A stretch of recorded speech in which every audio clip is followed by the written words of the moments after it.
Okay, it's 3 o'clock. We'll call this this Committee of the Whole meeting to order. Ask members of council if there's any disclosure of pecuniary interests under the Municipal Conflict of Interest Act. Saying none. We did have a closed meeting, and I have nothing to report out of that closed meeting. Welcome everyone to our Committee of the Whole meeting.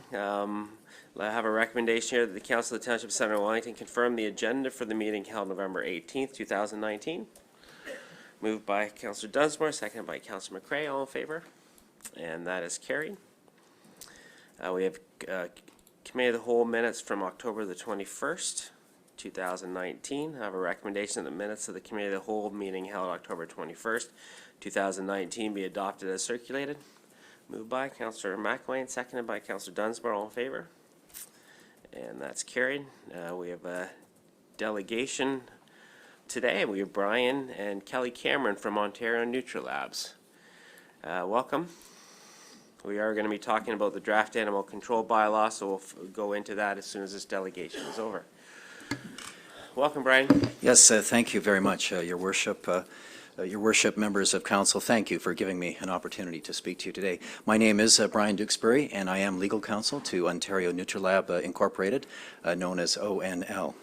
And I wanted to speak to you today briefly about your draft animal control bylaw. Just briefly, and many of you may know this, I'm not sure, but Ontario Nutrilab owns a research facility just outside of Fergus. And that facility houses and cares for a number of dogs, and it's ordered to conduct research for the pet food industry. And it's of a high priority to my client to provide top-notch care for their dogs, and that includes outside exercise time every day for their dog population. And they do it in cycles through the day. They don't do it at night, and not all the dogs are out at once. So there is a phased and cycled program for the dogs to be outside. And that's very important that the dogs have some outside time every day to socialize and stay healthy.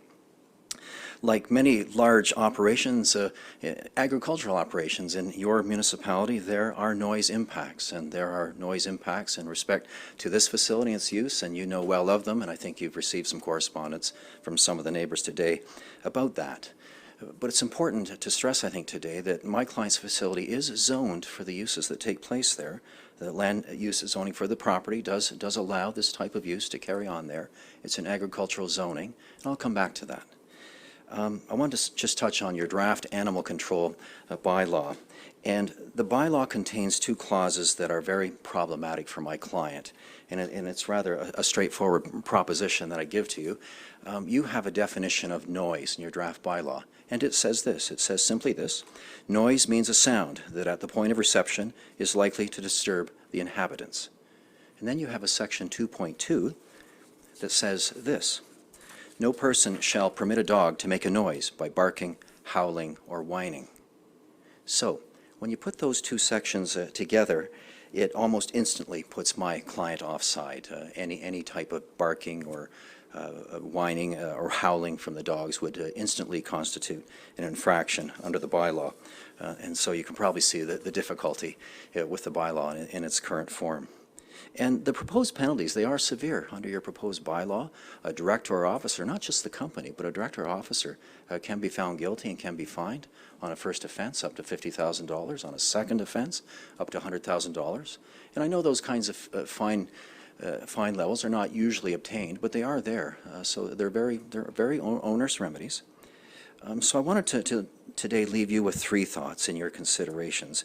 And my first thought for you, your worship and members of councils, is this: that bylaws should not create automatic prohibitions for certain businesses.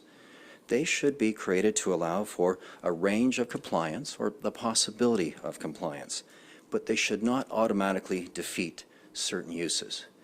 And my client will automatically be defeated in its use of this premises if this bylaw is brought into play and implemented. And this is a very large facility. I want to come back to that in my closing comments to you. My second thought for you today is this: that land use and land use conflict is dealt with through zoning. And zoning is the primary tool. The Planning Act is the primary toolbox by which we deal with land use and land use conflicts and adverse impacts between uses. and my client has the appropriate zoning for this use. And we know that. We know in this municipality and many rural municipalities in Ontario, from which I come, that there are large operations, large agriculture operations, and they have impacts. They have noise impacts. Fans from barns, hog operations, chicken barns, dryers.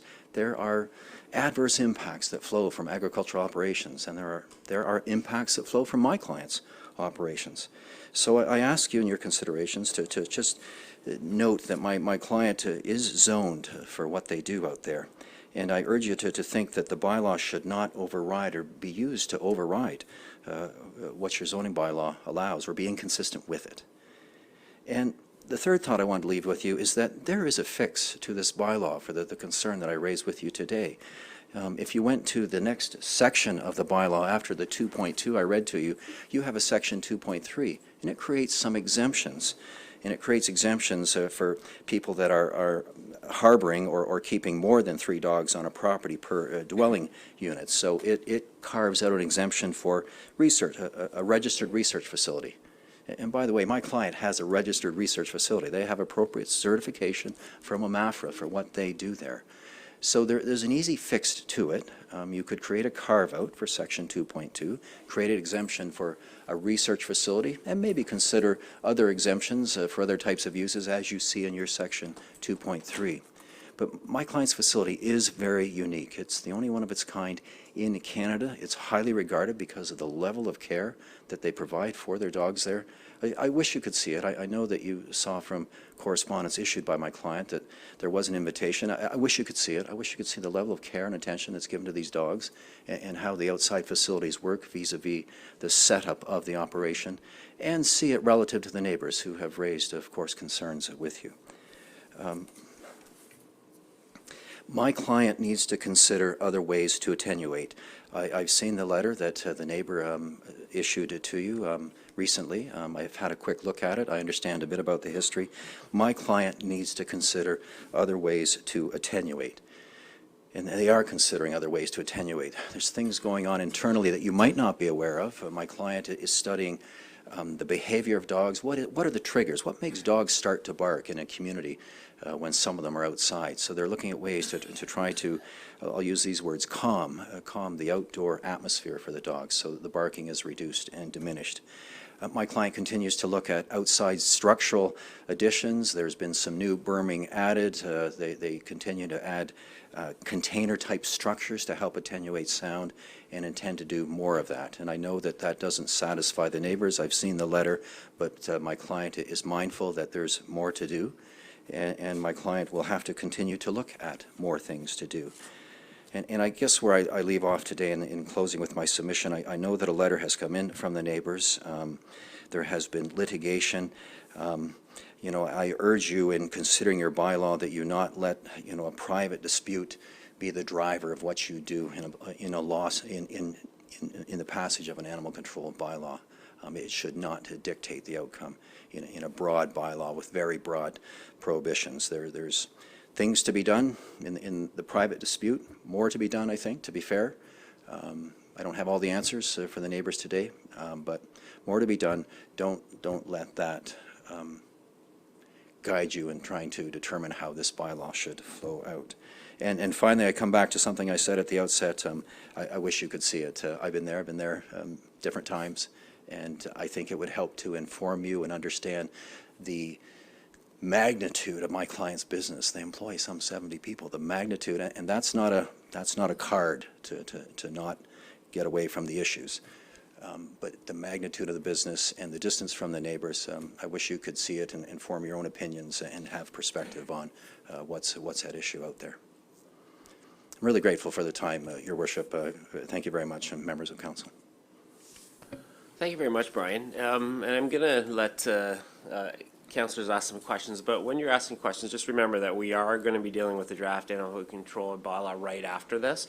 So your questions should be questions of clarification for Brian, and not get into what we're going to do about this bylaw, because we'll have ample time to discuss that after we hear from our staff about the changes that have been made to the bylaw. Okay, Councillor Dunsmore. So, Counselor, you said your clients are doing things to mitigate the noise and to try and lessen it. Is those things that they've been doing all along, or is these new since the lawsuit that I saw filed?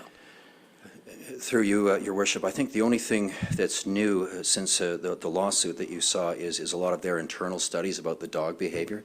They're looking at ways to try to understand how to calm their dogs before they go outside. They have added a new. One of the problems, Councillor, is they built huge berms around this facility. They're quite large, but they haven't attenuated noise very well. So they started to build berms quite close to the runs, the dog runs. I think that was done, in fairness, before the lawsuit was heard as well. They have added some containers to be barriers for sound. I think those were there before the lawsuit was started. They've recently brought in another container and hope to add more containers on the west side of the facility. So a little bit more, Councillor. Follow? Follow-up, Councillor Dunsmore? So you made a comment about they have the proper zoning, and we shouldn't be affecting the zoning through another bylaw. Would the judge that awarded the order have taken that into account? Because he did find for the plaintiffs that there was excessive noise there. So did he take the zoning into account with that decision? Through you, Your Worship, I've read the decision quickly. I saw it today. I don't think he did. It was really an exercise in what we call the law of private nuisance. Is it a type of noise that you know, is beyond what's reasonable for the neighbors? And I think the decision was really built around what we call the private law of nuisance without considering these other factors. Okay, but he did find that for the defendants, or for the plaintiffs, that this was a nuisance and this affected their quality of life, right? In essence, yes, he did, yes. Okay. Councillor McCray? Thank you, Mayor Lynn. Mr. Duxbury, I understand you said that your client needs to consider other ways to attenuate the noise? Yes, through you, Your Worship. Yes, he does. Yes, they do. I did have an opportunity to visit their site and tour the facility and see it, and while I did recognize the efforts they have made to attenuate the noise, I would agree with you that more needs to be done. All right. Thank you, sir. Councillor Foster? Thank you, Your Worship. Brian, a question about the judgment. So Judge Kidd has made a judgment in favor of the plaintiff in this case in terms of the excessive noise. Will you be appealing that decision to the higher courts? Through you, Your Worship, I wasn't retained on that matter, Councillor, so I'm not sure about the status of that or the status of whether an appeal has been launched or could be launched. I apologize. I wasn't involved. Okay, anything else? Okay, thank you very much, Brian. Appreciate coming in, answering the questions, and providing that delegation. Thank you again, Your Worship, members of council. Thanks. Okay, we'll move right into consideration of reports, and staying with the same topic, we have a draft animal control bylaw, and I think that our staff have made some significant revisions based on the feedback that came in from the public, both at council meeting through the delegations and written comments that came through. So appreciate the work that staff done on this. And I'll turn things over to our Deputy Clerk, Lisa.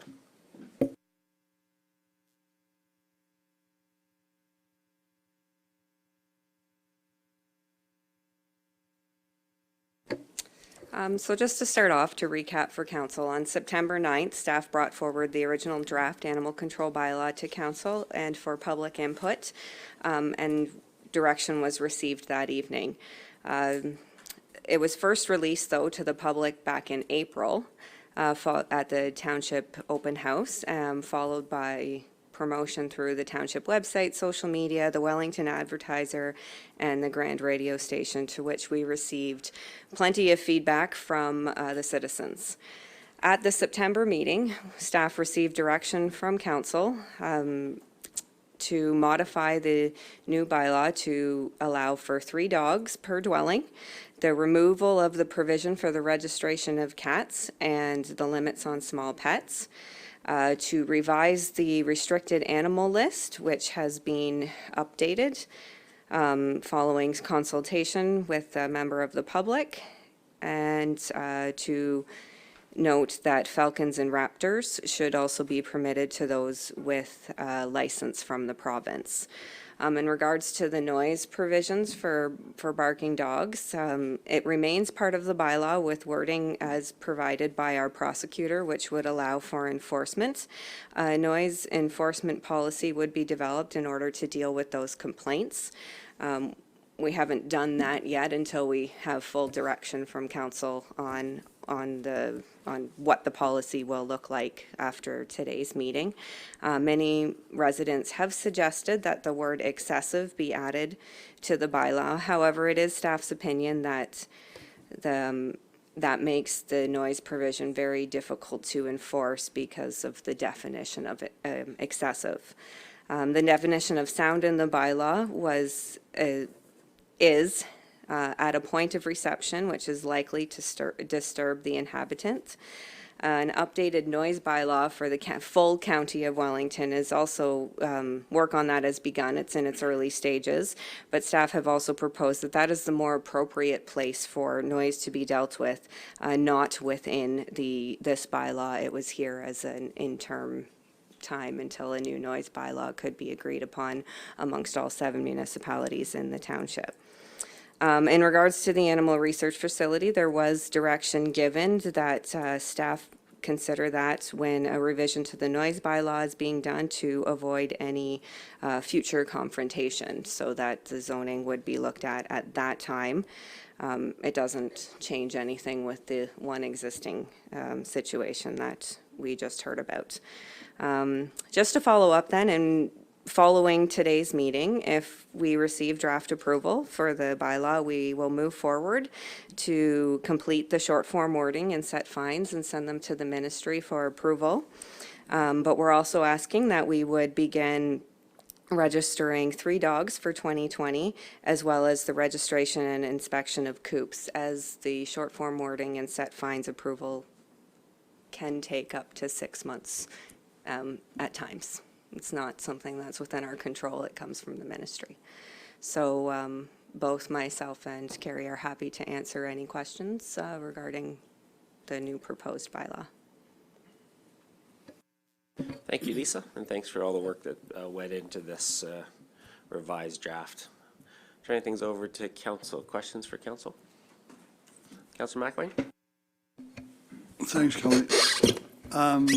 One of the areas that was discussed the previous time around, and we had talked about in some detail, was the venomous snakes and whatever else venomous.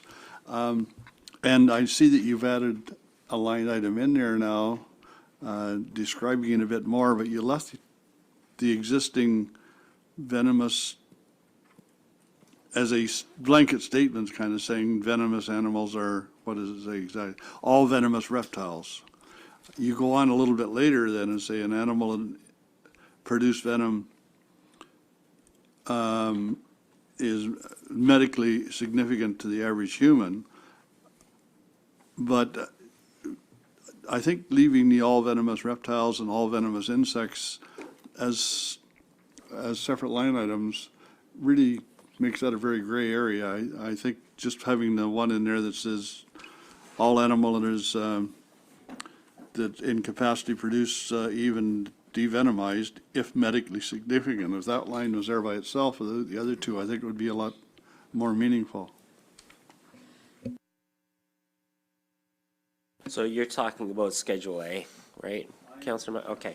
So you're suggesting that if you took out the all venomous reptiles and then just change that next word, all animals and insects that in capacity produce venom, probably, right? I'm not even sure if you need the insects or just all animals collects or is enough. But I find that the two are unnecessary.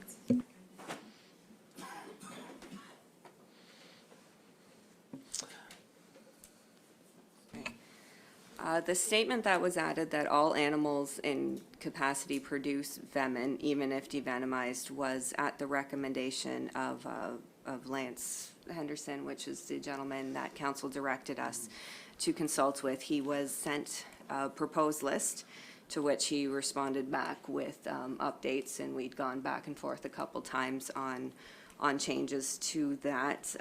That's what I was just trying to pull the update, but I don't have his original one with me, but I do believe that was on his I know that one there to produce venom is his recommendation.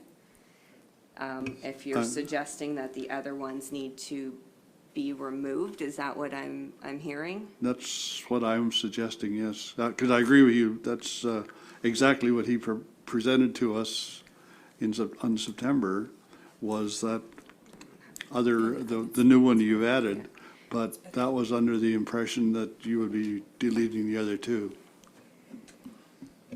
It is likely duplication, but at council's direction, we can remove the venomous reptiles and venomous insects and change the all animals, and I would likely include insects there, just because insects are not included in the definition of animal. So we can strike out, if council's okay with that. It does seem like a little bit of duplication. Is council okay with just making it a little cleaner by getting rid of those other two lines? Yeah? Yeah, okay, we've got some good direction there. Councilor McLean? Thanks again. For the chicken coops, Lisa, it's just unclear to me whether an enclosed chicken run is included as part of the 108 square feet, or if a run is treated separately to allow for free-range chicken in the backyard kind of thing. The run is included in the area required for the chicken coop. It is part of a coop if you look at the designs of them.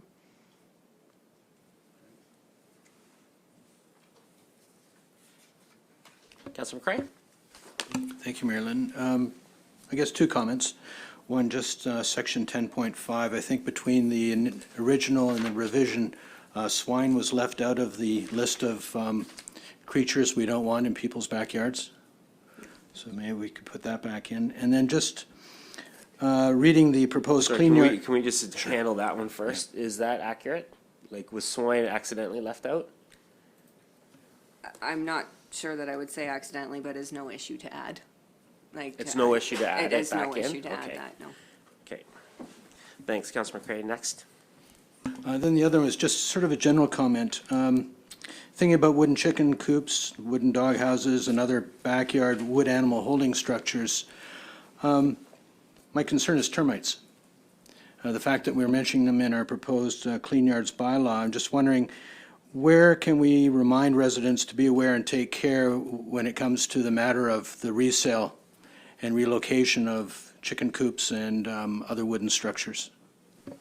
It just so happens that we have our chief building official hiding in the back there, and he would love to have the opportunity to talk about termites.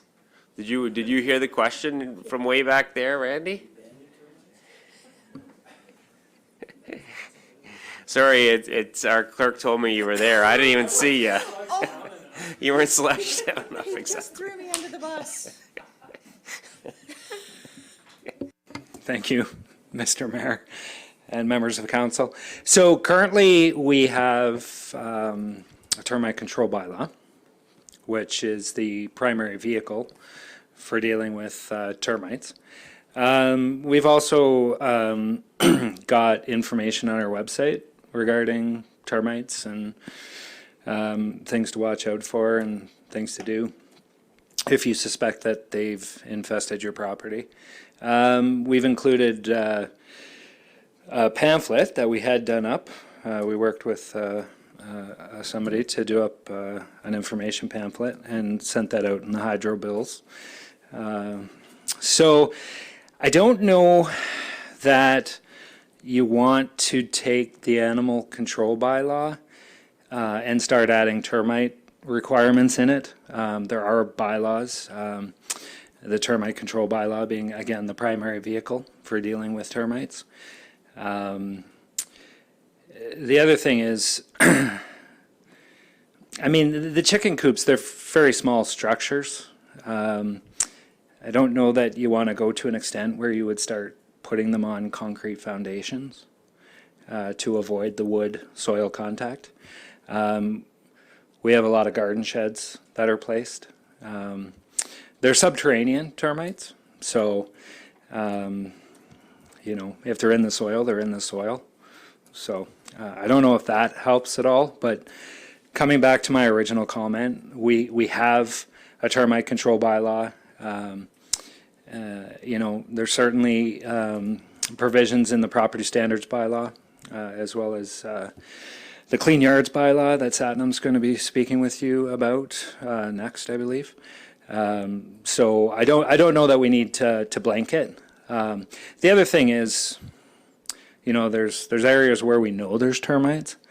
We don't specifically know which properties unless we've observed them and we found them on a specific property. So it's kind of hard to blanket that approach to, you know, if somebody actually does not have termites on their property, to make them build it with materials that are noxious to termites, it's a tough slope. Once we know they're there, that's when we can deal with it, though, under the termite control bylaw. Does that help? I'm not sure. I think it makes it clear this is about animal control. If it's about termites, you go to another act. You go to another bylaw. That's correct, yeah. And just to add to that from my building code hat, when you get structures greater than 108 square feet that are being constructed in an area known to have termites, the building code has provisions in it for proper construction of structures with respect to termites. Councillor Kitchus? Thank you, Mayor. I have concerns with several of the items on this. 2.2, that was mentioned by the legal delegation. Does that mean one bark? Or does it mean, how many barks does it mean? Lisa? So this is what we've discussed with our prosecutor. It has to be read in conjunction with the definition of noise, which, sorry, I just want to make sure I'm reading it, which is at a point of reception which is likely to disturb the inhabitants. So one dog bark is not considered to be a noise that would disturb the inhabitants. So no, it is not one dog bark.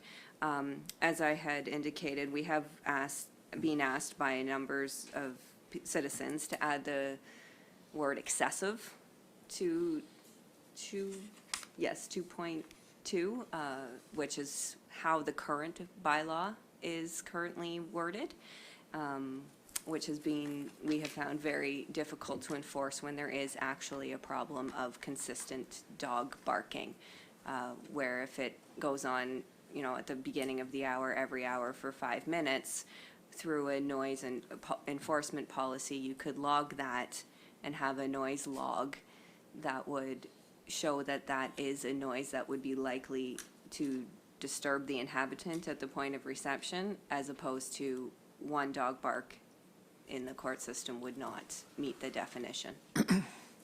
So what you're saying is that you have to read this at the same time as you're reading the definition of what that is. That's correct. Okay. Councillor Kitchus? Follow up. So it makes sense that you have to actually be specific about that, like what that is, like time-wise, like duration, all those things, because that has to be so that whoever's reading this bylaw can say that they can apply it in that situation. It gives them some reference. So I don't understand why we wouldn't put specifics on this to help in someone reading it, knowing if a situation was in violation or not. Through you, the legal advice that we have received is to include the phrase "as directed by counsel," that is an enforceable as far as our prosecutor is concerned. We also could I think we've talked to council before, that if there is a concern with this section, that we eliminate this section altogether, not use this bylaw for noise purposes, and wait and perhaps incorporate it into the noise control bylaw. However, we did feel that this, until that bylaw is done, this was a mechanism for us to use in extreme cases of poor pet ownership.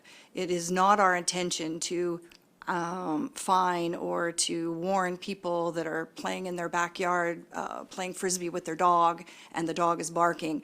This is to be used for irresponsible pet ownership and in excessive cases. And this is the wording that we have been advised by our legal counsel to use. But if council has difficulty with that, then I would suggest we remove those provisions and wait until the noise control bylaw comes in, and we could have perhaps more explicit provisions to define. But this is what we have been suggested by our legal counsel to do in this bylaw, but it could be removed in its entirety and perhaps other provisions put into a noise control bylaw. I think I would like to explore that a little bit. I mean, it doesn't make a whole lot of sense to include noise provisions in this bylaw when we're in the process of doing a county noise bylaw. Otherwise, we have to be consistent with what the noise bylaw says, and then we'll have to come back if it's different and revise this bylaw after the fact. So I guess in the same scenario that we were talking about termites, we have a termite bylaw that handles termites. Why are we trying to do noise in two different bylaws? I guess I have a challenge with that. Through you, it was only meant to go in this bylaw as an interim measure, because the noise bylaw is several months at least out. It's in its infancy, and then the passing of this bylaw and repealing of the old one would leave us with no mechanism. That's why we were kind of running parallel processes. Councillor Dunsmore. So the noise bylaw, that's a county issue, that's a county bylaw, so we have to, we'd be relinquishing control of noisy dogs to the county, is that? No, not necessarily, but the bylaw is a county bylaw, so, and it's used by all the area municipalities. So the process of updating that bylaw requires the coordination and approval of all the area municipalities, including the county. So it can be a difficult process to get through and have all those area municipalities agree to the same wording. The OPP currently enforce it, so the OPP would like one bylaw to enforce that's identical throughout all the area municipalities across the county. Having, 5 different versions is difficult for them. So it's a process that is a difficult process. I think you can recall when we did the parking bylaw, it took us 2 years to get a provision through. So the inclusion of it here was to just buy us a little bit of time until it could be properly addressed in a noise control bylaw. But just to clarify, it has the noise bylaw that has to be passed here by municipal council and all the other 6 Yes. municipal councils. Yes. Councillor Dunsmore? Okay, so based on the fact that that's gonna take some while, 15.7, 1 and 2 is down in the kennel section, but it defines noise from a dog as excessive being 2 hours or more. I'm trying to find it again, so.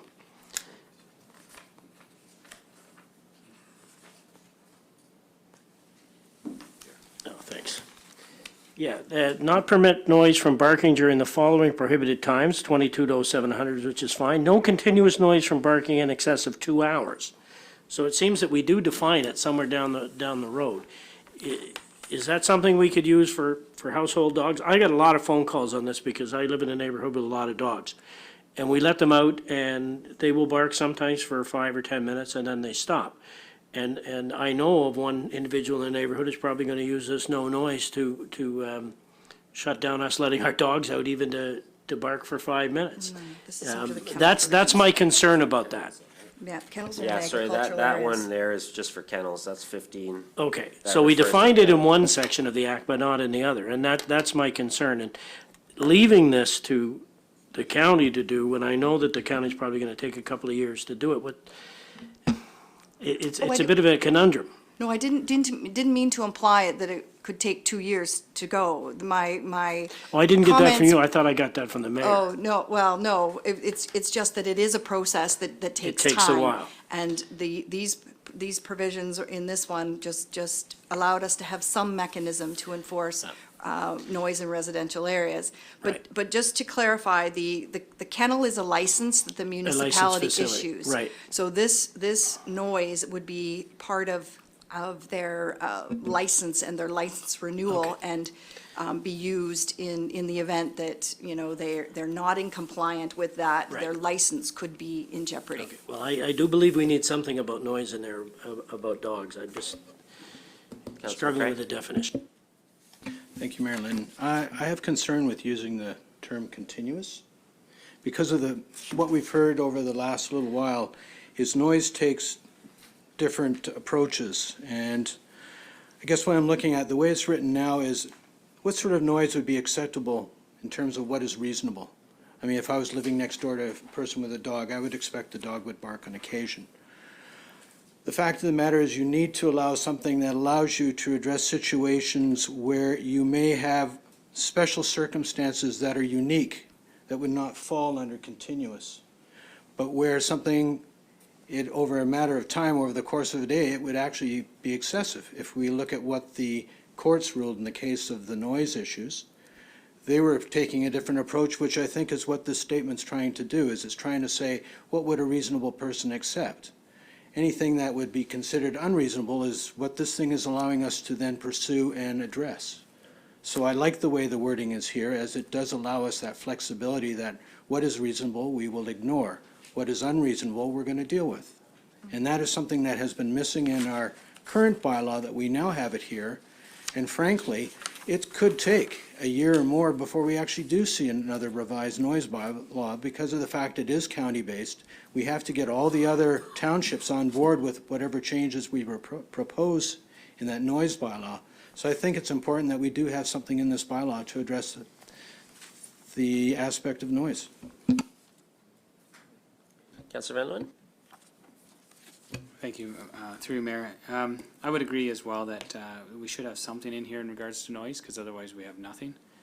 If that is our legal counsel's advice to put this in here, that it's defensible, then I think we should take that advice and go forward. At the very least, we can use a little bit of discretion with our bylaw officer as we work through the case, as you work through to coming to a conclusion with residents. And then if legal advice says that, then we should probably proceed at that stage until we have a noise bylaw at the very least.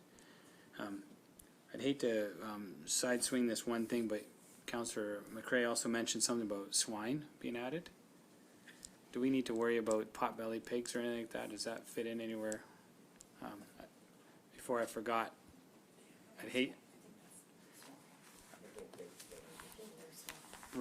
to all of a sudden have all these owners of pot-bellied pigs coming to us and saying, hey, you just put a bylaw that I can't have mine.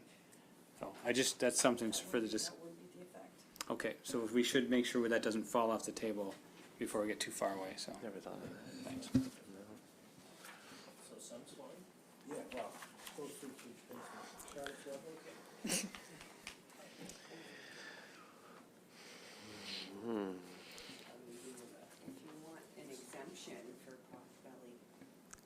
Here, just flip that over. If you're looking at, like under the exemption list, Schedule A, we could add the swine and exempt pot-bellied pigs. Take it out of 10.5. Well, I'm kind of adding all these up as we go. Like, are we okay with adding pot-bellied swig? No. Pot-bellied, what are they called? Pigs. Pot-bellied pigs? Are we okay with adding them to the exceptions? Okay, I'll go through all these at the end just to make sure we're okay. So we're adding that to the exception. Okay.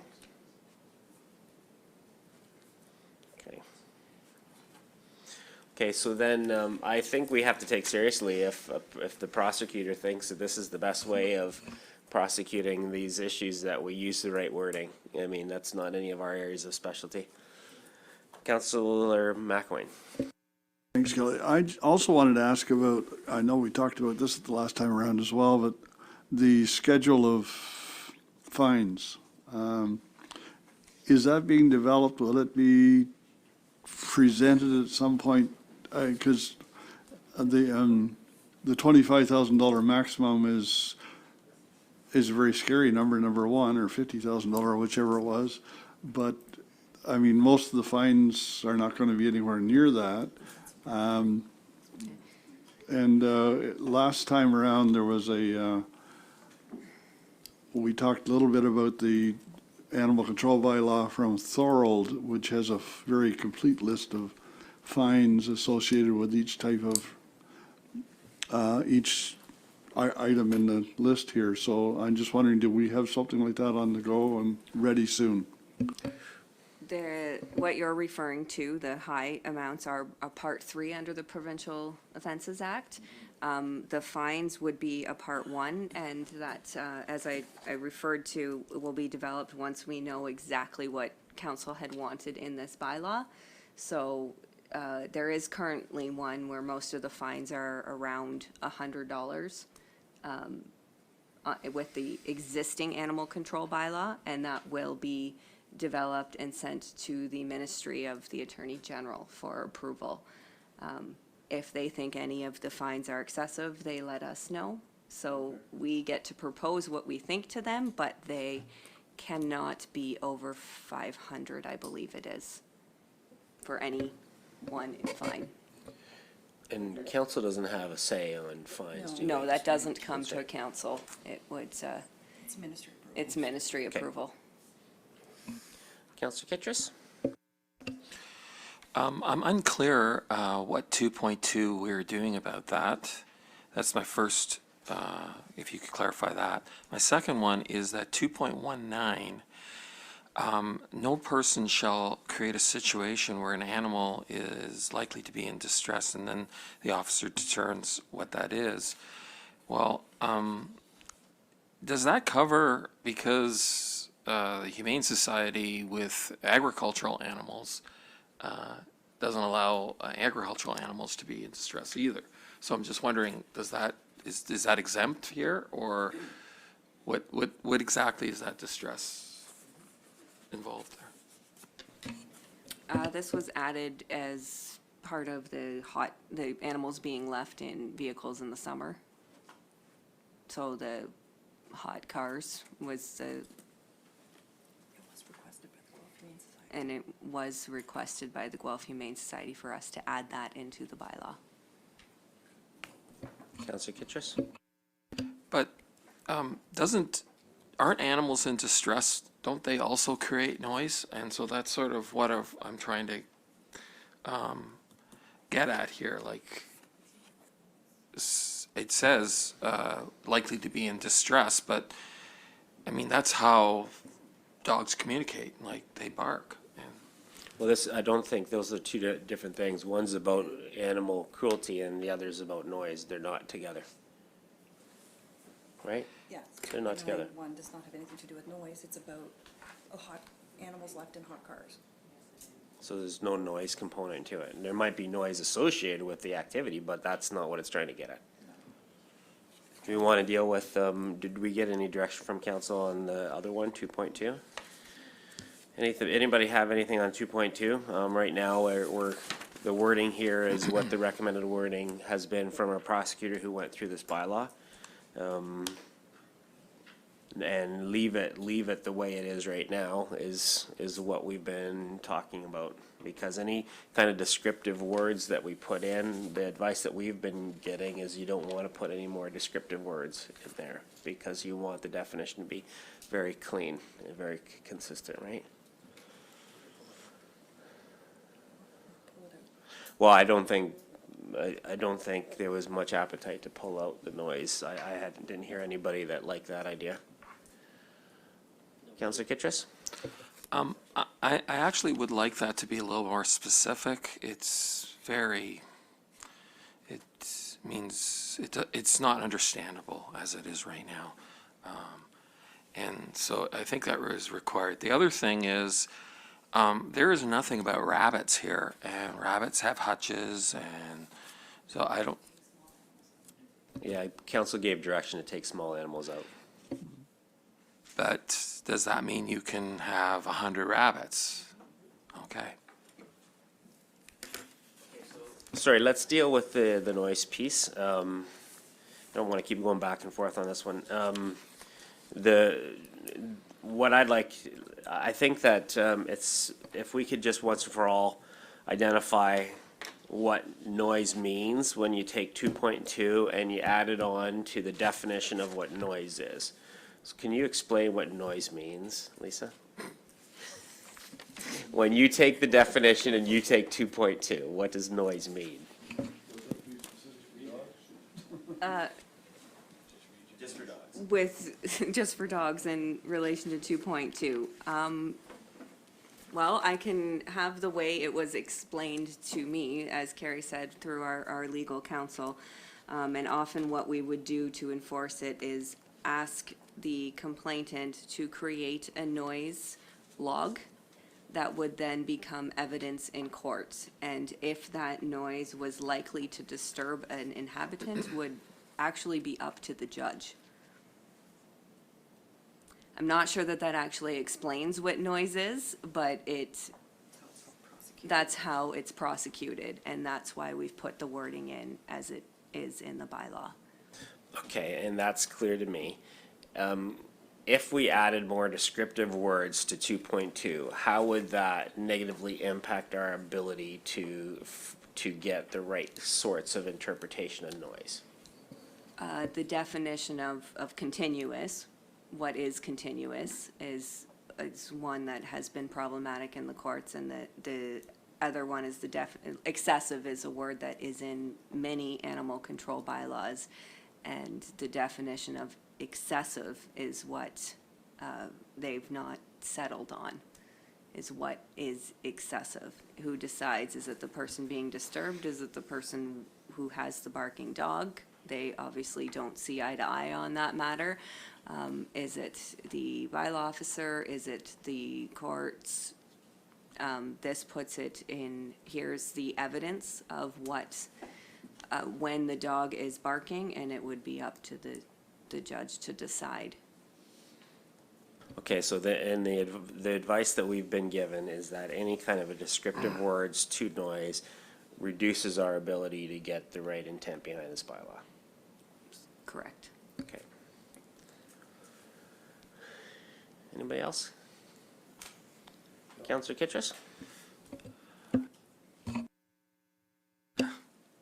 Thank you. I'm wondering why we couldn't use some of the kennel definitions of noise in the particulars for this. As you have already stated, excessive and continuous are unclear, so why wouldn't we make those clear in this bylaw? That's sort of what we're trying to do, and so I'm just wondering about that. And the second thing is, you said that you needed to work on the fines, and I'm just wondering if we could take those out of here then, out of this bylaw. Through you, we need both the ability to lay charges under Part 3 of provincial offenses, and the set fines are the ticketing, where if your dog's found running at large, here's a ticket, it's $125, pay it. You find a kennel in deplorable conditions or a puppy mill or something, then you would lay charges under Part 3, where you will want to go and have significant fines. So there are two different mechanisms and two different purposes for it. We would not suggest that council take our ability to lay Part 3s and or our abilities to issue tickets. The other part of your question had to do with kennels. And it does come down to enforcement. This is the enforcement tool that our prosecutor feels he can prosecute in court in the event that it gets there. So we have taken his advice and we have put it before council.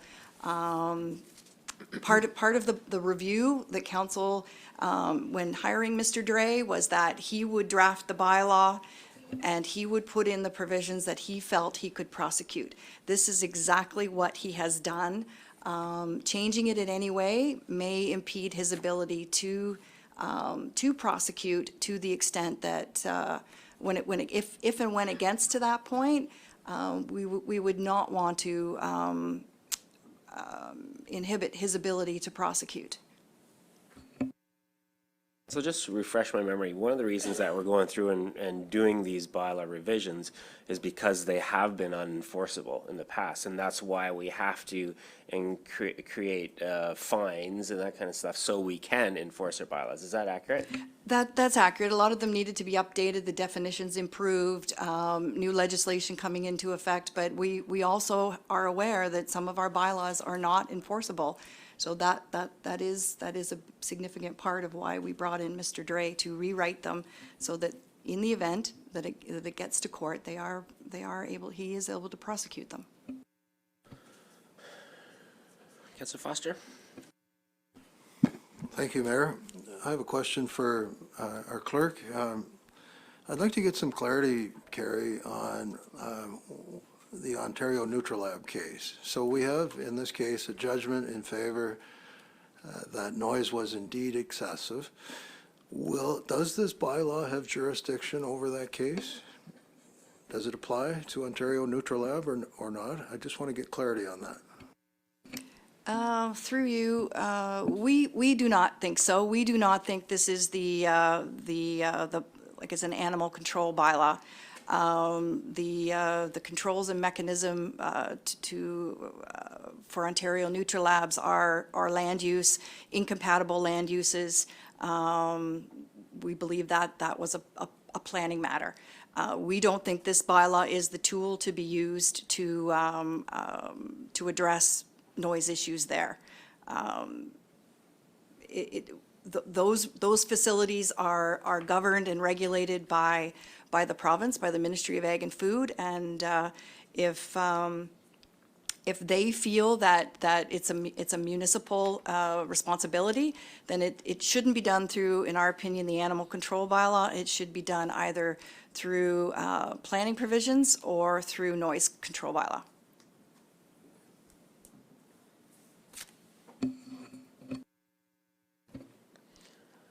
Anything else, Councillor Foster? We've had a lengthy discussion about noise, Your Worship. I have some concerns about the quantity, the 3 dogs in a household, especially in small homes, small lots. The more dogs there are, the more noise there's going to be. How did we come up with 3? And I see a problem there, potentially. Yeah, it was council direction to move to this, so we're passing it. We're being asked to pass it today. So if there's any other additional, if there's people that have changed their mind on council about that, then we can change it. But this went through council and had the majority of councillors thinking that we should increase it from 2 to 3, and we had a pretty fulsome discussion on that one too.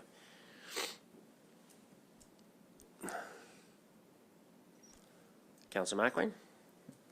Thanks, Shelley. When we were talking about the licensing of cats and it got dropped off, I seem to recall that we were having kind of a 1-year trial discussion or something of that nature. Or is there? I'm still in favor of licensing cats personally, but I know that council voted against it as far as direction is concerned. But is it something we should revisit in another year maybe, or give ourselves because I've got more feedback on that than any other part of the animal control bylaw since our September meeting. A lot of people are very upset because they're dog owners and don't feel they should be paying the whole bill kind of thing for all animal control. And so it's just throwing the question out there, is it something we should reconsider in a year or something of that nature? Well, I think I remember we had a substantial discussion about that one, and thinking if we could have a volunteer, or thinking if we could free registration for a year, and we went over, I think it took us probably an hour. So if council's changed its mind on that, again, that's a piece of it, but we've gone down that path, and I mean, if things don't work, we can always revisit a bylaw. But we had substantial, I don't know what else there is to add to that. We've had substantial discussion, so if council wants to change its mind, but we've given staff pretty clear direction, and we didn't add in there any pilot project or 1 year, so that's just, we haven't provided staff with that input. I only asked the question because of all of the feedback I've been getting from the public, so it's been pretty substantial. It would be difficult to do. Yeah.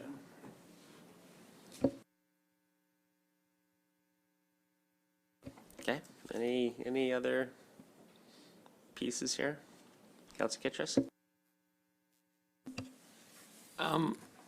If we're not putting in any changes to the noise part of it, when, do we have to wait for the county to do the noise bylaw concerning the Nutri Lab property? Like, do we have to wait till the county does that, or how does that work? Because you're saying that that this animal bylaw doesn't cover noise from them because that's a zoning issue. But then you said that then there's a noise bylaw that's coming up. Would that be covering that, or what? Because it's not clear. And it isn't clear. This is an existing facility that is properly zoned. So it is our belief that this animal control bylaw really doesn't apply to them. They are a research facility. They are legal in their establishment. They have undertaken mitigative steps, even though there are no mechanisms for us to impose those on them that I'm aware of. But staff feel the animal control bylaw is not the appropriate place to be addressing noise matters with respect to a research facility. Whether whether you pass a noise bylaw and that tool is then used, we would have to get legal advice before we did that. There is no guarantee that anything you put in place after the fact can then be applied to an existing facility. We just feel that right now before you, the animal control bylaw is not that tool, is not that mechanism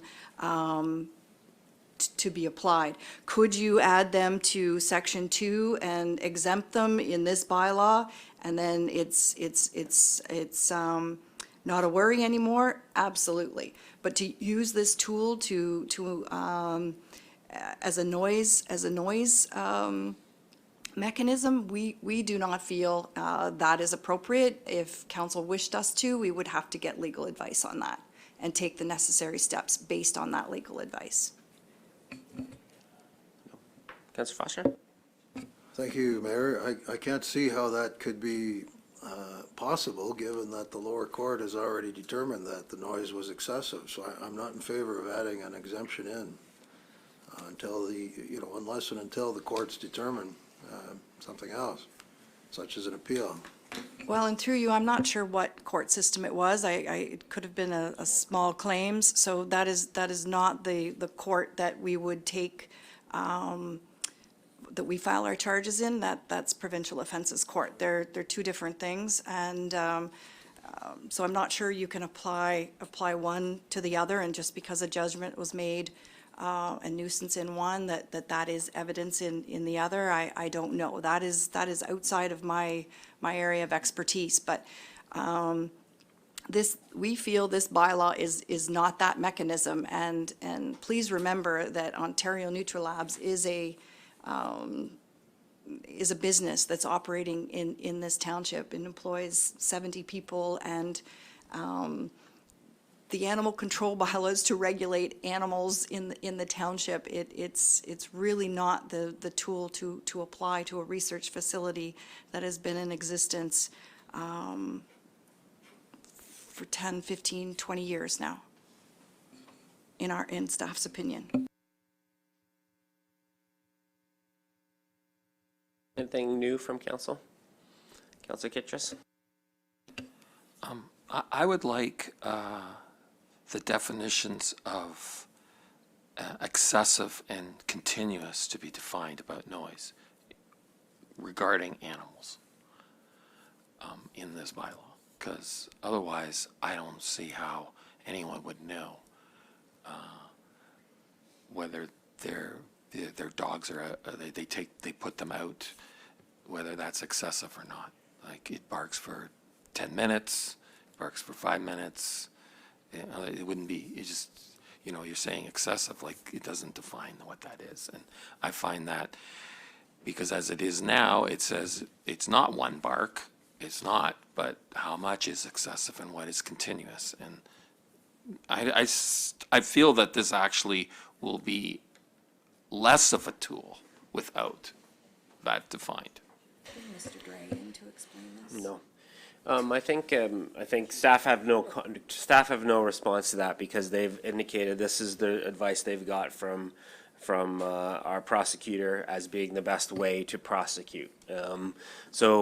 Obviously it's up to council, but this is staff's best bylaw in terms of noise, and they've explained quite extensively why the prosecutor doesn't want to put excessive or continuous in as part of the definition. So you're not going to get anything new from staff. Obviously, council can do what they want, but this is staff's recommendation based on the experts taking a look at this. Councilor Dusmore? So if we leave it as is based on Mr. Dre, is that his name? And we find there's a problem with this bylaw down the road, what is the process we can take to change that and redefine the noise if he turns out to be incorrect? Through you, with any new bylaw, with new provisions and new moving parts, there could be a transition period. We could find that a definition isn't correct, or something isn't working for us, whether it's tested through the court system or whether it's just use of the bylaw sometimes reveals that the wording is maybe unclear. We would bring forward an amendment, or what we call a housekeeping bylaw, that we would change that. But sometimes when you're adding a new bylaw with new provisions, you have to get something in place and apply the bylaw to situations before you can actually determine those sorts of things. So we would definitely, if it's comes to our attention that something's not working, or we forgot something, or we've applied something that isn't reasonable, then we would bring forward an amendment to council. Anything else? Councilor Foster? Thanks, Kelly. I have some concerns about the quantity of backyard poultry under this bylaw. In the city of Guelph, they've had a number of complaints about the quantity of poultry. I'm trying to picture my own backyard. If I have 10 laying hens, my neighbor has 10, my two adjacent neighbors have 10, now you've got 40 hens in a small area. I have some concerns about that, Carrie. Any comments there? Through you, if you'll recall, staff had a recommendation initially of 3 or 4, and council asked us to remove that provision and add it and create 10. Okay, we're really going over old ground now. We had this discussion already, so I'm going to read the recommendation. There's a couple amendments there. So I want to make sure that I got the 3 amendments. The first one is to get rid of the 2 lines that start with all venomous. The second one was add back in swine. And the third one was add pot-bellied pigs to the exceptions.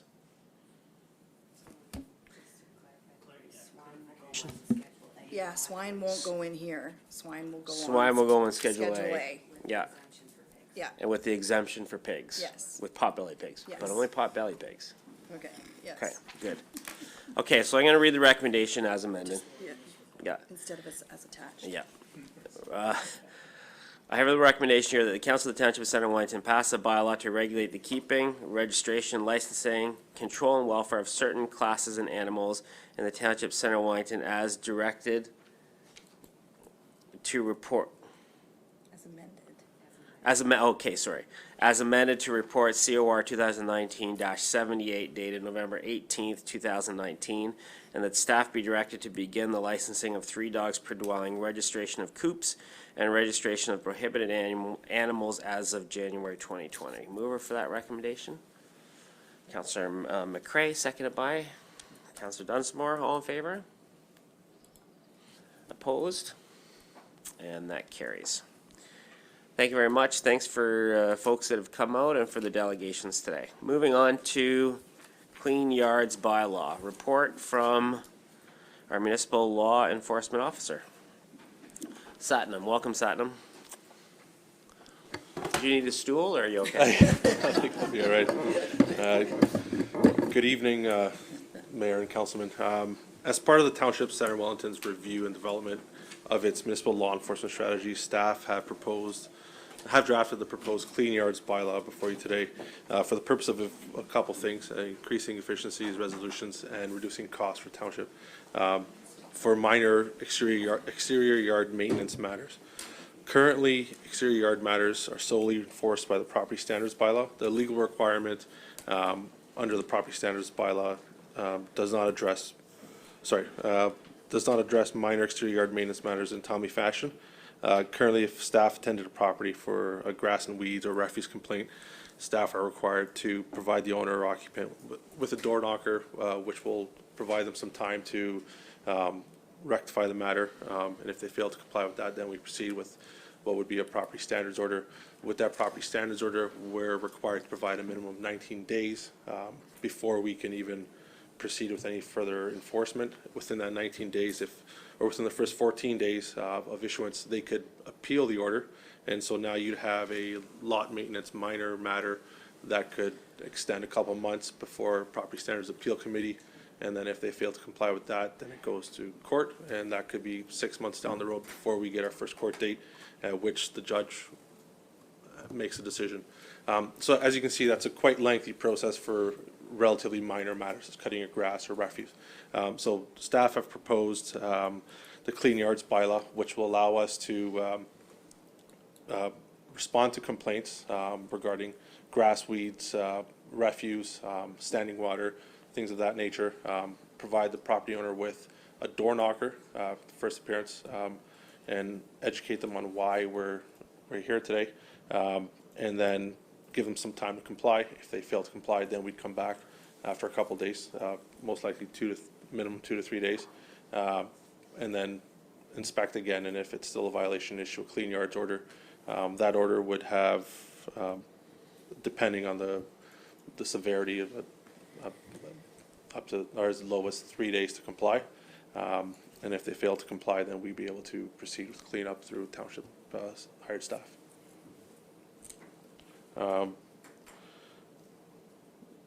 I'll open it up to you for now.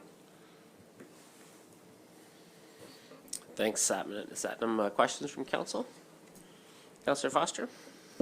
Thanks, Kelly. Satnam, so if a person was charged, ultimately, what is the appeals process then, or is there one? There is no appeals process under the Clean Yards bylaw. What would happen is, again, we're dealing with minor matters, so nothing of perceived value. This is only, you've got excessive grass growth. I think we've stated a specific number, I believe it's 8 inches, or refuse on your property. So there wouldn't be an appeals process. It would just be, you have an opportunity to comply with the order. If you don't, then we'll come in and we'll clean it up for you. I think maybe provide a little bit of perspective, because this isn't coming for no reason. There's been a challenge here, and the challenge has been is that when you see minor issues with properties and you have to go through the property standards bylaw, it's taken a long time and people aren't seeing action, and as a result, the same sort of properties stay in a state of not a great state. So this is a way to kind of streamline the process for some of those minor areas, right? Correct, yeah. And I mean, there's extended costs if we proceed through a property standards bylaw, whereas this is an effective tool that allows us to address these minor matters. And again, we're providing an opportunity for everybody to or property owners to have a say. And if they say, you know what, we're gone for a couple days, we need a bit more time, then by all means, we can provide that extension. But this is again, to deal with minor matters in an efficient manner, which doesn't allow grass and weeds to grow 6 feet high because of the appeals process and legal process that it takes to get it taken care of. And I don't know if I'm sure all of you get those calls all the time. I know I do about things, and it seems like there's frustration because we can't get to it because it's such a long process. So I think this bylaw is to kind of close that gap so we can get a little bit faster action on some of these. Councillor McLean? Thanks, Kelly. Will this apply to GRCA-owned properties and areas around stormwater management ponds? So with GRC, you mean on private property or? I'm referring to 2 or 3 properties, for instance, in Inverha that the GRCA owns in a residential area, and they threaten to let it go natural, Right. so it's going to impact the neighbors big time. So would they have to comply with this? We can request that they do, but unfortunately, they're a higher power than the municipality, so it's up to them to decide if they want to comply with the bylaw.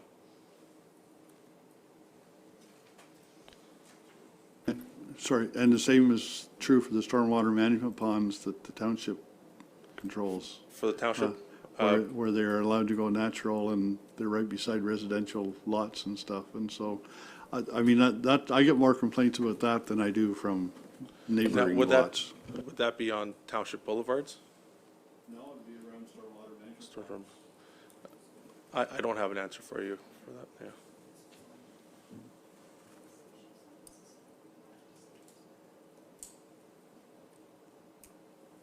So this, what I'm hearing is this might be outside the scope. If it's a naturalization policy, that might be outside the scope of this. Yes, sorry. Yeah, it would be. I mean, in naturalization, with respect to naturalization, if the property is maintained in a neat and relatively ordered fashion, that wouldn't be something that we'd want to enforce. But if it's clearly out of control, we have wildflowers everywhere that are not necessarily planned in such a way, that may be something that we could look at. Councillor Dunsmore? So to be clear, there's a home down the street from mine that they believe in having a natural lawn, a natural area, and they have wild grass and they have different plants, and it's quite tall.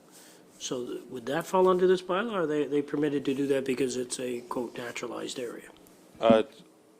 No, so natural, I mean, it is a tricky matter with naturalization.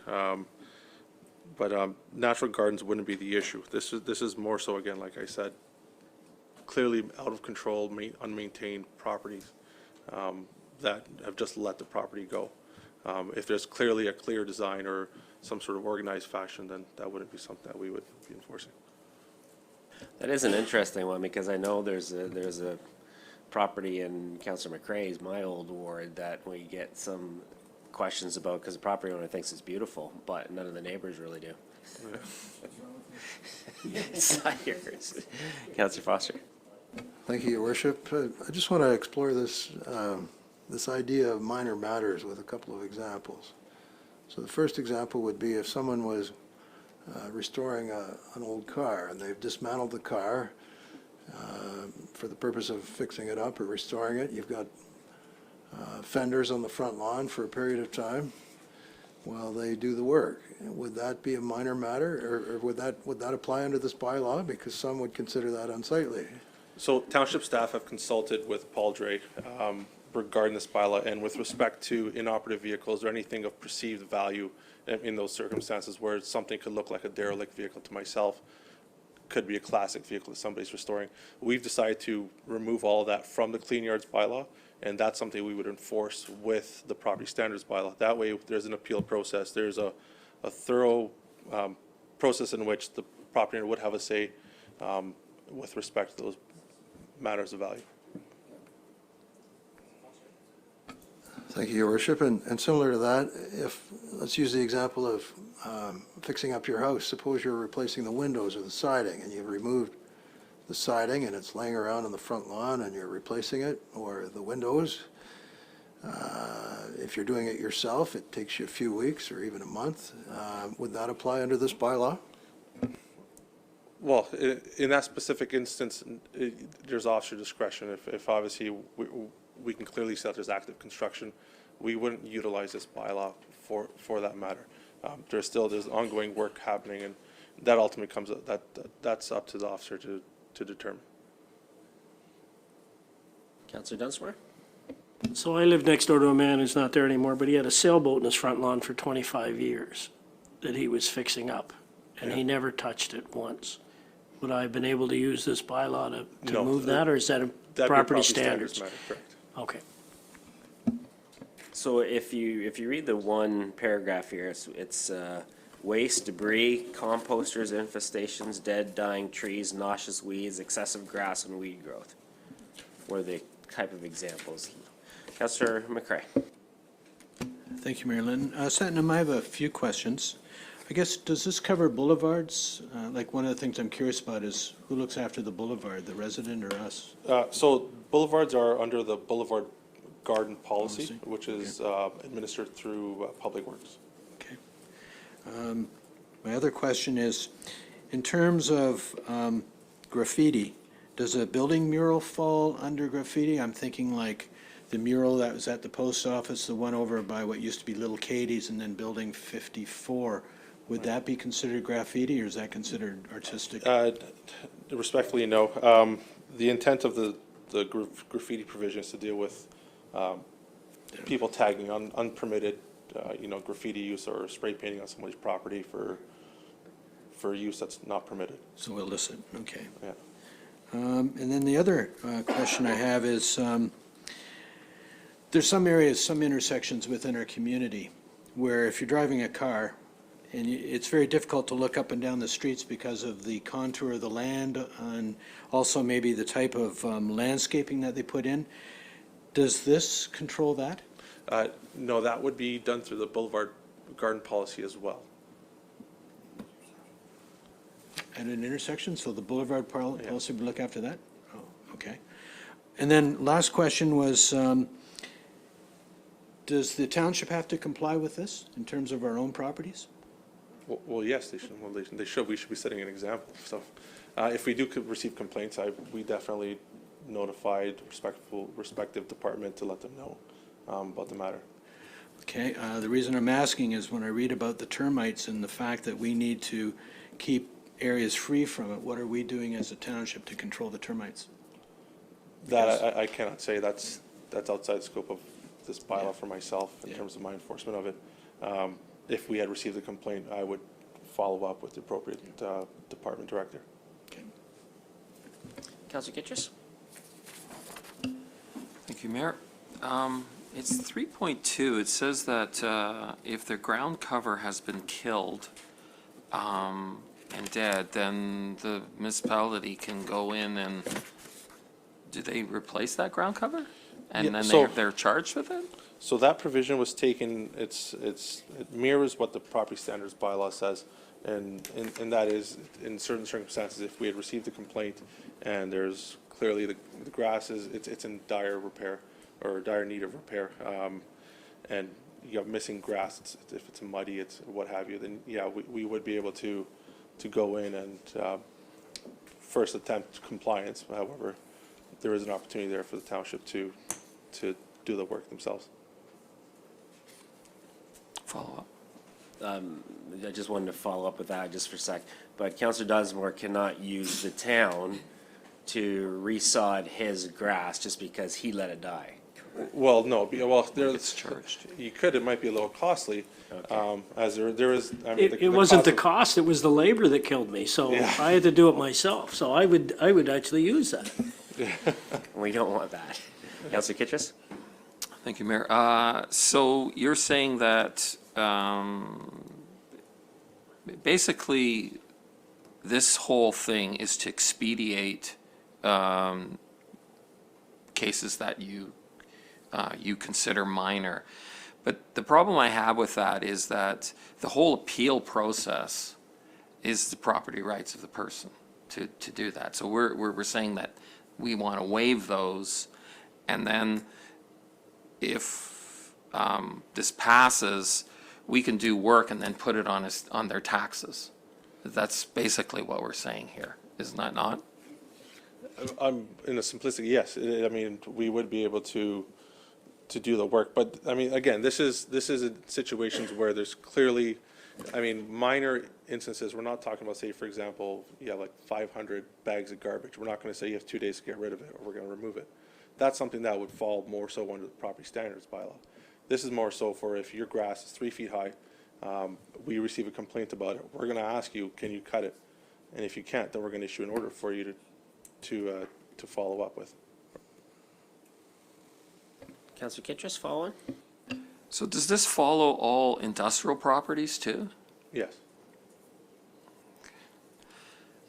Is there a notification of the residents that this is, like, for the animal bylaw, we have all these notifications, different things. This one here, I don't think that a lot of people know that this is happening, and that we're taking away their ability to appeal. And because you're talking about, there's a lot of places in certain industrial properties, they would require a whole overhaul. So they need to sort of, I'm a little bit concerned about the way this is. That would again be a judgment call on severity. I mean, if we feel as staff that it's going to take a longer time to rectify the matter, we will not be using the clean yards order or bylaw for that. That's strictly a property standards matter. It completely depends on what we observe and what is the most appropriate tool to use.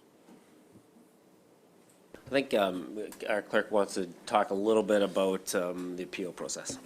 Yes, I don't want to belabor it, but I think there might be a misunderstanding as to what the appeal process is. Once an order's been issued and you appeal to the committee, there are only certain things that you can appeal. You can ask for an extension of time. You can ask for. You can, through you, Mayor, you can ask for an extension. You can ask for the order to be modified, or it can be confirmed. There's one more I'm missing. Yeah, but I guess my point is, and I'm sorry, we weren't prepared for that, but my point is you cannot appeal the order itself. You can appeal the time period, you can appeal, have modifications made to it, but it's not an in or out. Like, you can't appeal getting the order. You can appeal certain aspects of that order. The order stands, and the committee determines whether that order is reasonable, whether you need more time to rectify it, but it's not whether it should have been laid or not. Is that helpful?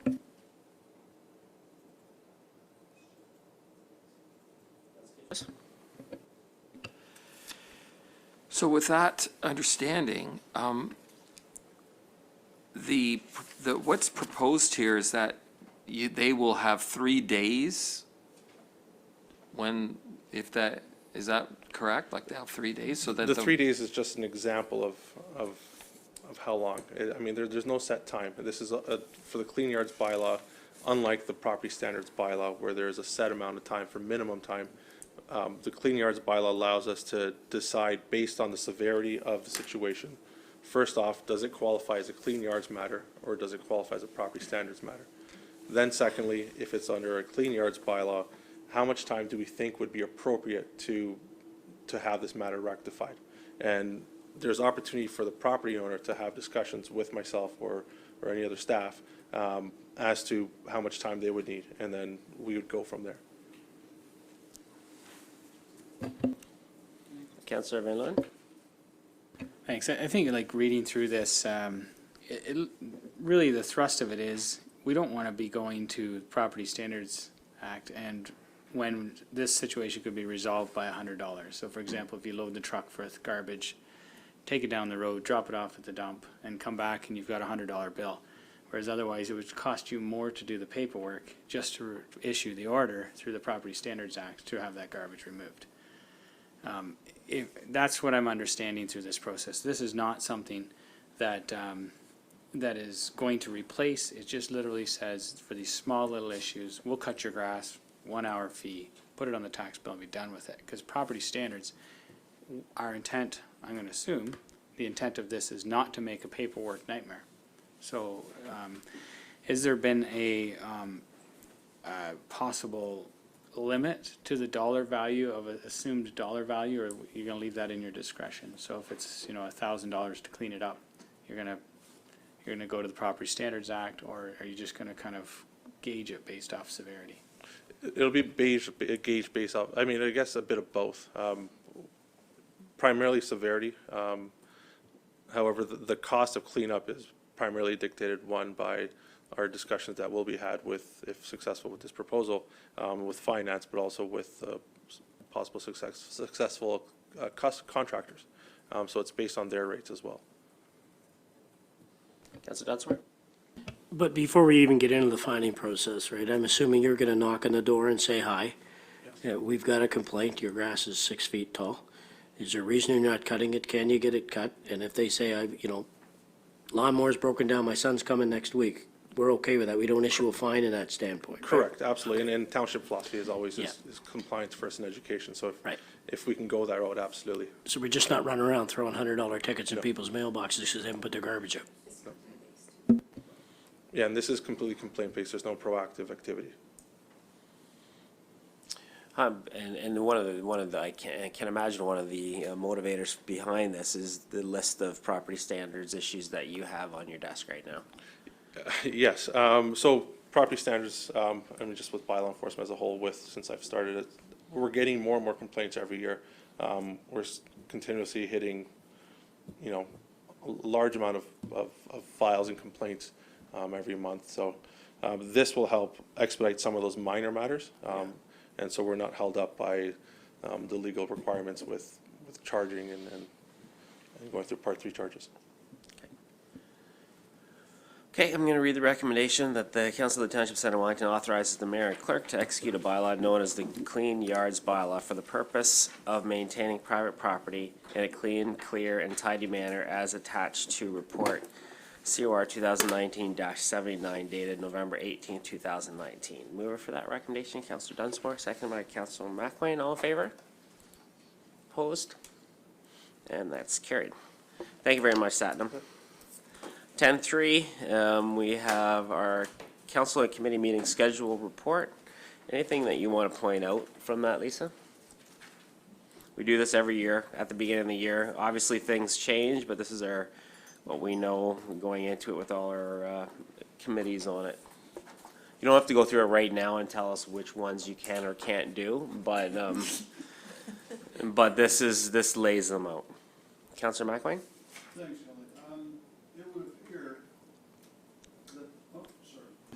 It would appear that there is a public meeting scheduled the last Wednesday of every month, if I look at the colors correctly. That's pretty different and unusual. Do we know that, or is this just kind of just in case, or what? So, sorry, I should have actually outlined that. So what staff is proposing is that we schedule public meetings under the Planning Act each month to assist developers and staff to schedule them when people submit applications. It's much easier when they know what the dates are in order to meet the deadlines, as opposed to trying to schedule the meetings. So it is a new meeting. However, if there are no applications to be considered, as we know many months there are not, then the meeting would be canceled. So, Councillor McWayne?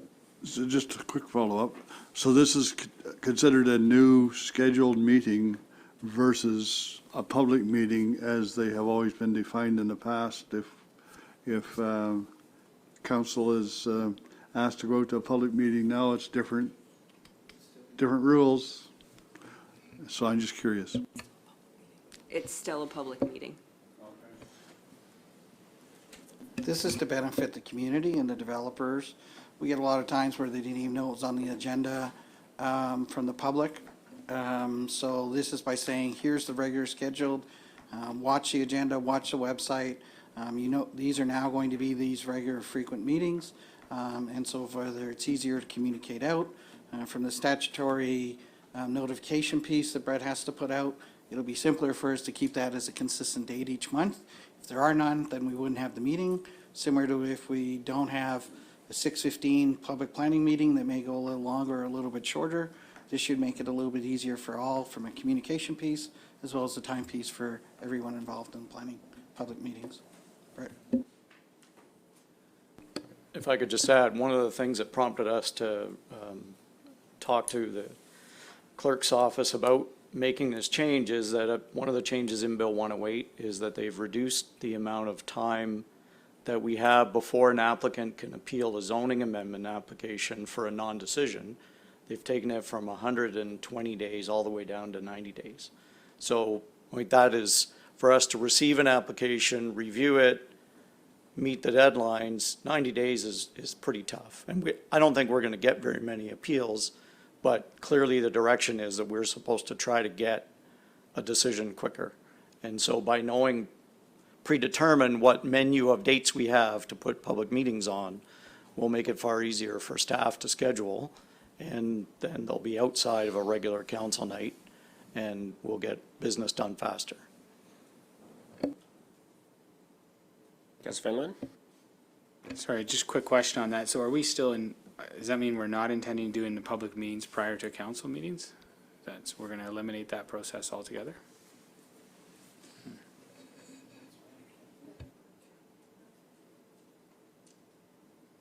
Means another evening for staff and for councilors if it's necessary.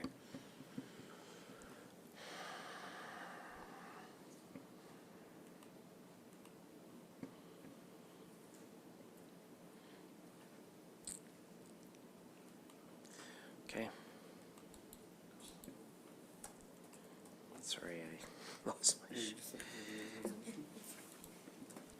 Yeah, so I'm going to read the resolution that the Council of the Township of Center Wellington adopts schedule of meetings for 2020 as attached to report COR 2019-77 dated November 18, 2019, and that the schedule of meetings for 2020 be posted to the Township's website and circulated to senior staff and other interested parties accordingly. Move for that recommendation. Councilor McCray, seconded by Councilor Dunsmore. All in favor? Opposed? That's carried. Okay. Moving on to 10.4 video camera surveillance policy, and we have a report from our clerk. Yes, through you. The purpose of the video camera surveillance policy is to establish guidelines and procedures for using video camera surveillance equipment on property and/or in any buildings owned or operated by the township.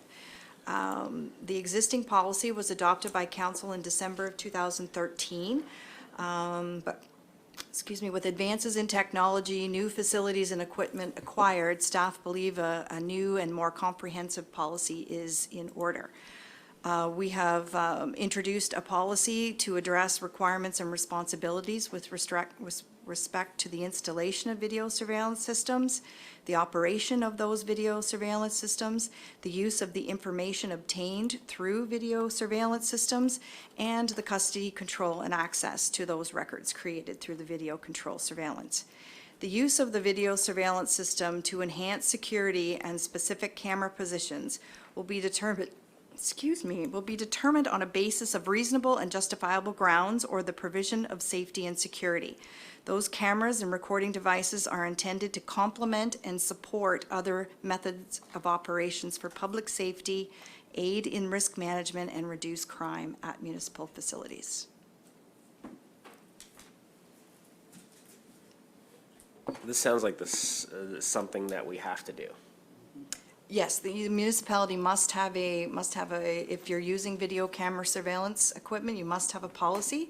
And we do have a current one. We just feel that with new technology, with perhaps enhanced use of that technology, we require a more comprehensive process to justify those cameras and to ensure that we find a balance between the protection of privacy and the use of these cameras. Okay. Thanks. Councillor Kitchers? I was wondering, is this, number one, exterior or interior to the buildings? And I was wondering what the staff association, if there's any feedback from the staff association regarding the videos, and also if there was any intent of asking the public. And also, is this going to be about increasing the number of video cameras? Okay, through you, there's a lot of questions in there. So the inside and the camera positions will be inside and outside the facilities. The process is outlined. Let me just go back to my report here. Staff will have to provide justification by way of a camera location privacy impact assessment. They need to complete that form. And then it is reviewed by the Managing Director of Corporate Services and Treasurer in consultation with the Manager of Information Technology and myself to ensure that the justification is there and that it is a justifiable use of a video camera. Okay, that's two parts of the question. What did I miss? Staff association. The intent of this policy is not to monitor staff, so it will not be used for that purpose.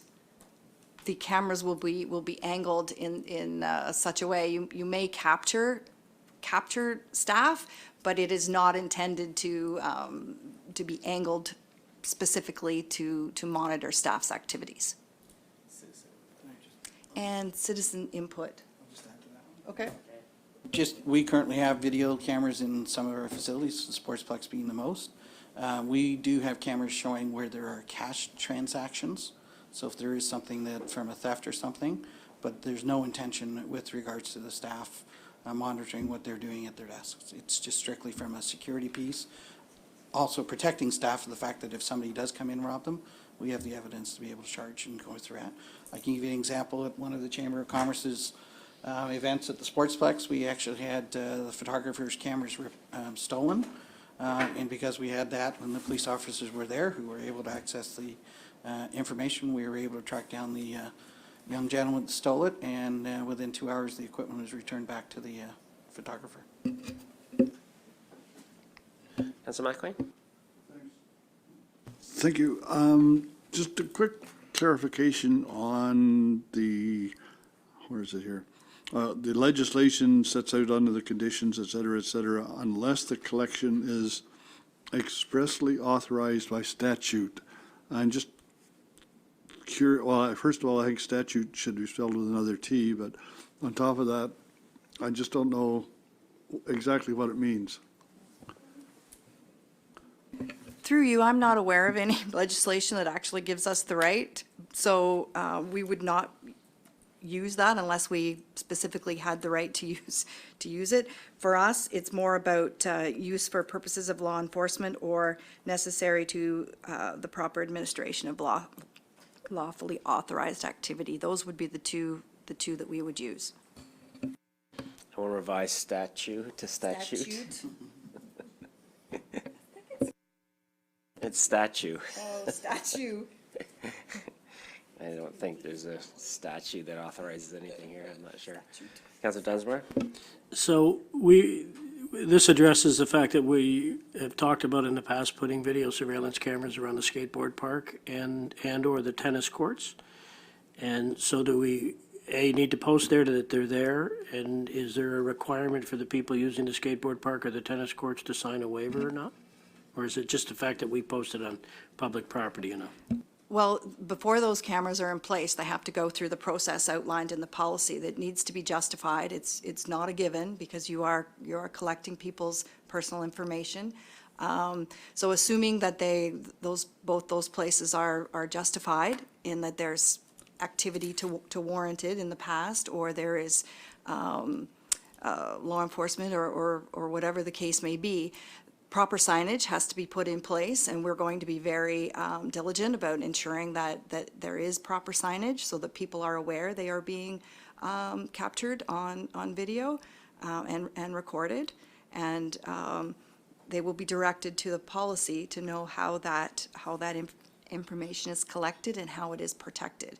The protection of that privacy is our paramount.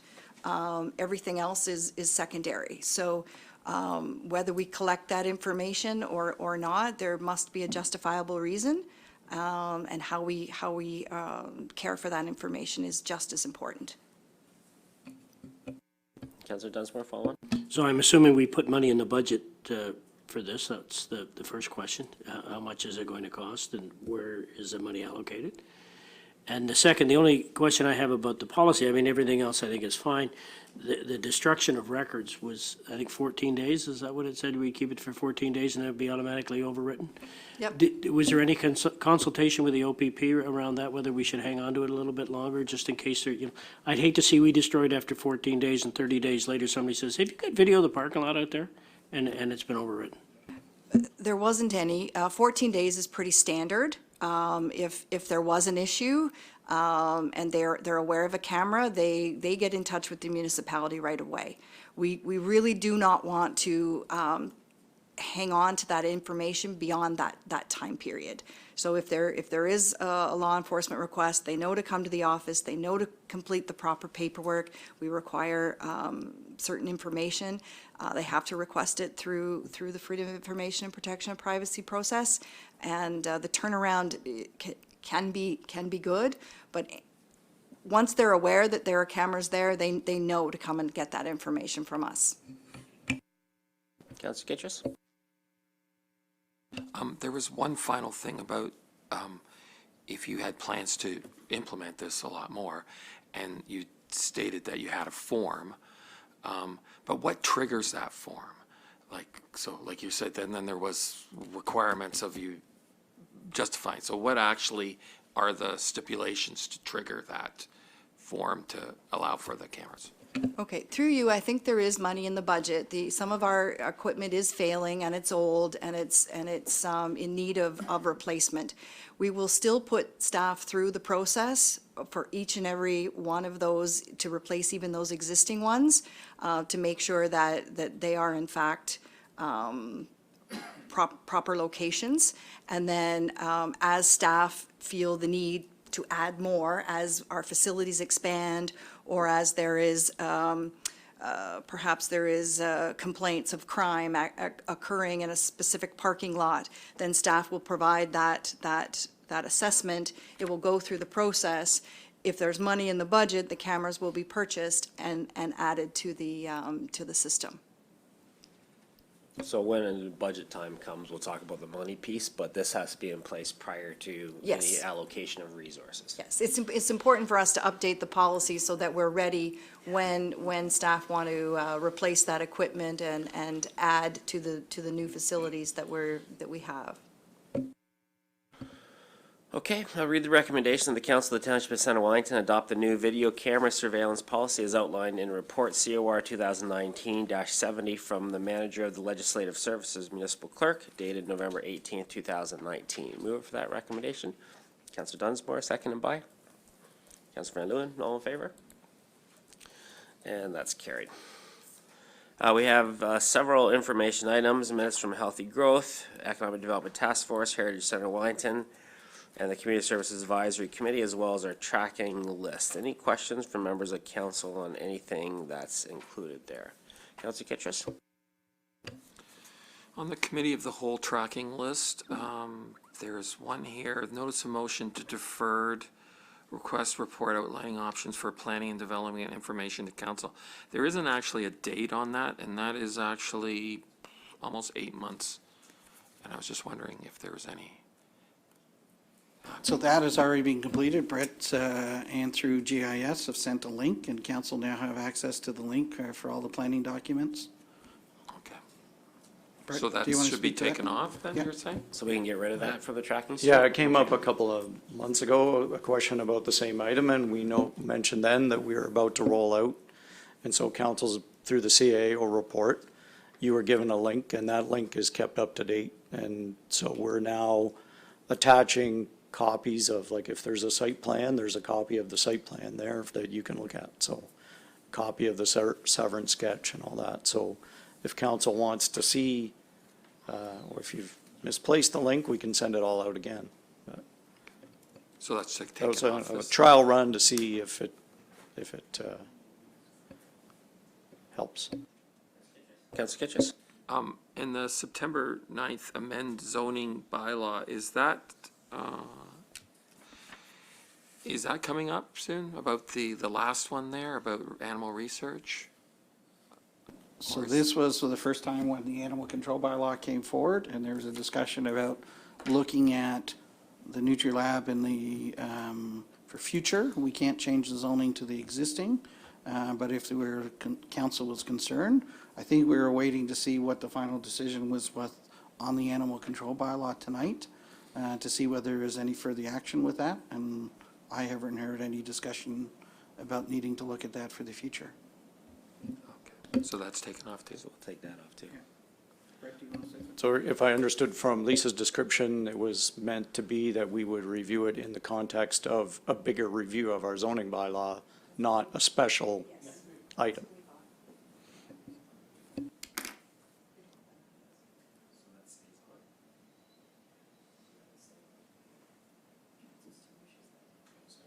If council, does council still wish for that to be done? Otherwise, we take it off. Then we could take it off. You could take it off. We can take it off this list and write council direction. No, you already did. No, I think that he already has what he needs. We've already given it to him. Councilor McCray? Well, I was just going to say that I'd like to see this follow through. We had talked about the OLG funding, and I don't see that anywhere here. In terms of we were going to have a meeting to review it within a year, and then now it's already a couple months. So. Right, so council has approved through the pre-budget meetings, the new policy. Budget is still coming up in December, so a couple of weeks away. And so our review of that is until council finalizes the budget. It'll be, the policy review will be part of the 2021 budget process. Okay. If that's, we're just looking at, you pre-approved that for us to be able to allocate the funding. You'll approve the funding or discuss the funding at the budget meeting, and then that will be kind of the first initial part of moving forward with that policy, with a review for the 2021 budget process. Councilor Kitchus? The urban forestry update, so what exactly will that be involved in that? Like, because you say it's left to the budget. I mean, we kind of asked about that before, but. So our urban forestry department has prepared a summary of activities from this year and what will be planned for next year, the budget implications, and that will be coming in the budget book as part of the report on urban forestry. And then that individual would also be available when you review the operating and capital budgets to ask questions. Is that what you're looking for?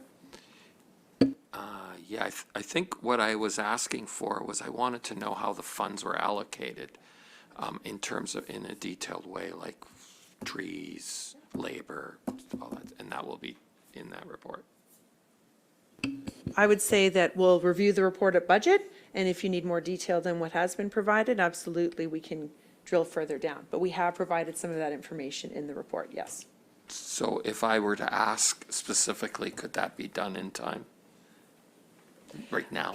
Or like in this week or something? I think the 'Cause I'm budget just book sort is put together. Okay. However, if you have some specific questions you would like addressed at budget time, please email me them, and I'll make sure that our urban forestry department addresses those with his budget presentation. But I don't think we can change the report that's been put in the budget book at this point. Okay, thank you. Okay. Okay, motion to adjourn. Councilor Kitchus, Councilor Van Leeuwen, all in favor? And we're adjourned. Have a good rest of the night.